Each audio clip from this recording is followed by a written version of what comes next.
कहानी ईश्वर की इच्छा। दोस्तों, आज की कहानी में हमें पता चलेगा कि ईश्वर ने हर व्यक्ति के लिए कुछ न कुछ व्यवस्थाएं बना रखी है। ये कहानी है एक गर्भवती हिरनी की जो अपने बच्चों को जन्म देने के लिए थी। एक बार एक गर्भवती हिरनी बच्चों को जन्म देने को थी।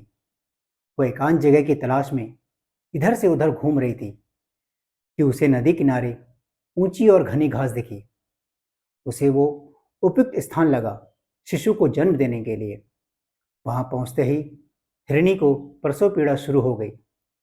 उसी समय आसमान में घनघोर बादल वर्षा को आतुर हो उठे और बिजली कड़कने लगी। उसने अपनी बाईं तरफ देखा तो एक शिकारी तीर का निशाना लगाकर उसकी तरफ खड़ा था। घबरा कर वह बाहिनी तरफ झुकी तो वहां एक भूखा शेर झपटने को तैयार बैठा था। तभी आसमान से बिजली गिरी और सामने सूखी घास में आग लग चुकी थी। और पीछे की तरफ झुकी तो नदी में जल बहुत था। मादा हिरनी अब क्या करती? वह प्रसव पीड़ा से व्याकुल थी। अब क्या होगा? क्या हिरनी जीवित बचेगी? क्या वो अपने शावक को जन्म दे पाएगी? क्या शावक जीवित रहेगा? क्या जंगल में लगी आग सब कुछ जला देगी? क्या मादा हिरनी शिकारी के तीर से बच पाएगी? क्या मादा हिरनी भूखे शेर का भोजन बनेगी?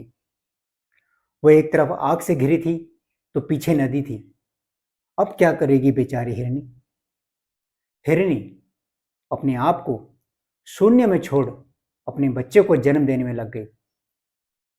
कुदरत का करिश्मा देखिए, बिजली चमकी और तीर छोड़ते हुए शिकारी की आंखें चौंधिया गई। उसका तीर हिरनी के पास से गुजरते शेर की आंख में जा लगा। शेर दहाड़ता हुआ इधर से उधर भागने लगा और शिकारी शेर को घायल जानकर भाग गया। घनघोर बारिश शुरू हो गई और जंगल की आग बुझ गई। हिरनी ने शावक को जन्म दे दिया था। दोस्तों, हमारे जीवन में भी कभी कभी कुछ क्षण ऐसे आते हैं कि हम चारों तरफ से समस्याओं से घिर जाते हैं। जब से घिरे होते हैं और कोई निर्णय नहीं ले पाते, तब सब कुछ हमें ईश्वर के हाथ में सौंपकर अपने उत्तरदायित्व और प्राथमिकता पर ध्यान केंद्रित करना चाहिए। अंततः यश, अपयश, हार, जीत, जीवन, मृत्यु का अंतिम निर्णय सिर्फ ईश्वर करते हैं। हमें उस पर विश्वास कर उसके उनके निर्णय का सम्मान करना चाहिए।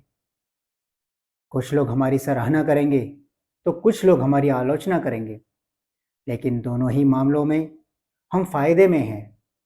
एक हमें प्रेरित करेगा और दूसरा हमारे भीतर सुधार लाएगा। जय श्री कृष्ण। नमो नारायण। राधे राधे।